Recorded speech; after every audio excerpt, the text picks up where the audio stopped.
Welcome back to our channel மாணக்கராசிரியர். இன்றைக்கி இந்த இடம் நம்ம என்ன அப்டேட் பார்க்க போகிறோம்னு பார்த்தீங்கன்னா, பிஎட் முடித்தவர்களுக்கு ஓராண்டு ஆகியும் சான்றிதழ் வழங்கப்படாதது ஏன் என்று அன்புமணி அவர்கள் பார்த்தீங்கன்னா ஒரு கேள்வி எழுப்பியிருக்காங்க தமிழக அரசுக்கு.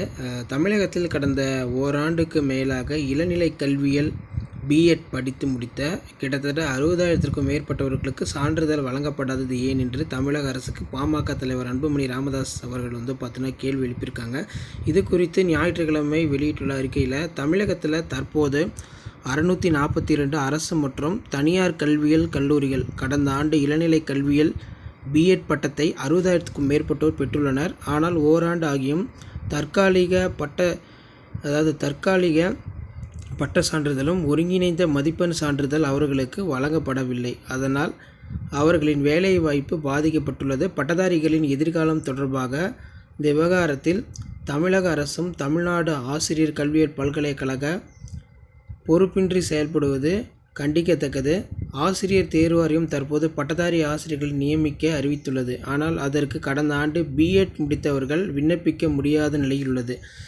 தமிழ்நாடு ஆசிரியர் கல்வியியல் பல்கலைக்கழகத்தின் துணைவேந்தர், பதிவாளர், தேர்வு கட்டுப்பாட்டு அலுவலர் உள்ளிட்டோர் பதவிகள் கடந்த 3 ஆண்டுகளுக்கு மேலாக நிரப்பப்படவில்லை. அதனால் சான்றிதழ் வழங்க முடியவில்லை அப்படிங்கிற மாதிரி சொல்லியிருக்காங்க. இதில் பார்த்திங்கன்னா, இந்த பிரச்சனைக்கு தீர்வு காண வேண்டியது தமிழக அரசு.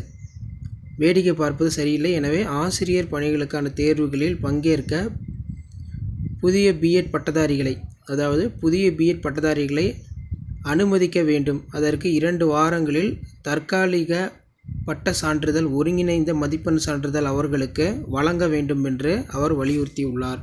இப்போ பிஜிடிஆர்பிக்கே பார்த்திங்கன்னா அப்ளை பண்ணுறதுக்கு கண்டிப்பாக பிஎட் சர்டிஃபிகேட் இருந்தால் தான் அப்ளை பண்ண முடியும். ஏன்னா பிஜிடிஆர்பி குவாலிஃபிகேஷன் பொறுத்த வரைக்கும் கண்டிப்பாக பிஎட் இருந்தால் தான் டிஆர்பி பார்த்தீங்கன்னா அப்ளை பண்ண முடியும். எம்எஸ்சி முடித்து டிஆர்பி பார்த்திங்கன்னா பிஎட் இருக்கணும் அப்படின்னு சொல்லியிருக்காங்க. ஸோ இதனால் பார்த்திங்கன்னா விரைவில் தமிழ்நாடு ஆசிரியர் கல்வியியல் பல்கலைக்கழகத்தில் படித்து 60,000க்கும் மேற்பட்டவர்களுக்கு அந்த சான்றிதழ் பிஎட் சான்றிதழ் வழங்கப்பட வேண்டும். பிஎட் சான்றிதழ் இருந்தால் தான் அவர்களும் பார்த்திங்கன்னா டிஆர்பி எழுத முடியும். இப்போ டிஆர்பி போஸ்ட்பான் பண்ணியிருக்காங்க.